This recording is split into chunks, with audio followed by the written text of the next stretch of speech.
Assalamualaikum warahmatullahi wabarakatuh. Perkenalkan, nama saya Saskia Nisa Yusuf dari Prodi Pendidikan Teknik Informatika dan Komputer Angkatan 19 Fakultas Teknik Universitas Negeri Makassar. Pada kesempatan kali ini saya akan membawakan materi dengan judul Pembuatan Modul dari mata kuliah Perencanaan Pembelajaran yang diampu oleh Bapak Dr. Andes Haji Alimuddin Sa'ban Miru, MPD.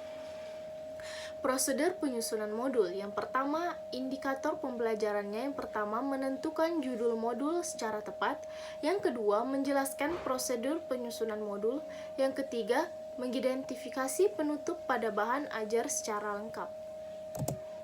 Penyusunan judul modul atau pemberian judul atau penjudulan merupakan alat bantu bagi pembaca modul untuk mempelajari materi yang disajikan dalam bentuk teks tertulis. Penjudulan membantu pembelajar untuk menemukan bagian dari teks yang ingin dipelajari, memberi tanda awal dan akhir suatu topik, memberi kesan bahwa topik-topik terkelompok dalam topik yang lebih besar, memberi ciri topik yang penting yang memerlukan pembahasan panjang dengan melihat banyak halaman untuk membahas topik tersebut. Struktur penjudulan mencerminkan struktur materi yang dikembangkan oleh penulis modul. Pada penyusunan judul modul, ada beberapa langkah yang harus diperhatikan, yaitu mengidentifikasi kompetensi dasar yang telah ditetapkan, aspek materi pembelajaran, dan kegiatan pembelajarannya. Selain itu, kita juga mengidentifikasi indikator dan penilaian yang ingin dicapai. Kiat penyusunan modul.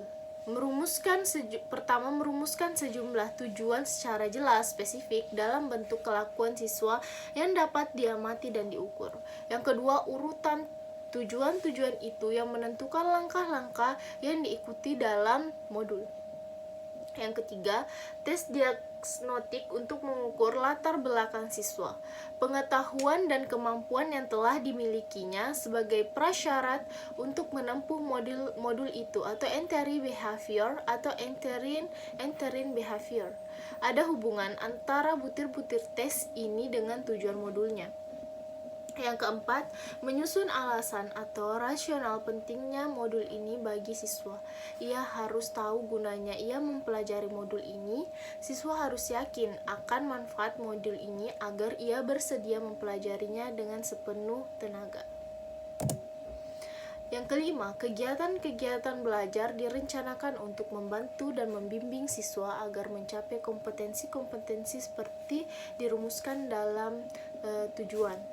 Kegiatan ini dapat berupa percobaan dalam laboratorium, mengadakan bacaan, membuat soal, dan sebagainya. Perlu disediakan beberapa alternatif, beberapa cara yang dijalani oleh siswa sesuai dengan pribadinya.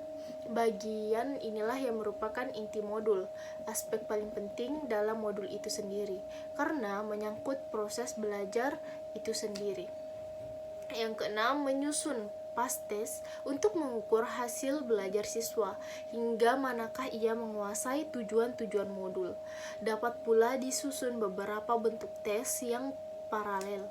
Butir-butir tes harus berkaitan erat dengan tujuan-tujuan modul. Yang ketujuh, menyiapkan pusat sumber berupa bacaan yang terbuka bagi siswa setiap waktu ia memerlukannya.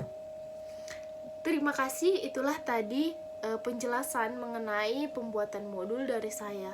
Mohon maaf apabila ada salah kata. Billahi taufiq wal hidayah. Wassalamualaikum warahmatullahi wabarakatuh.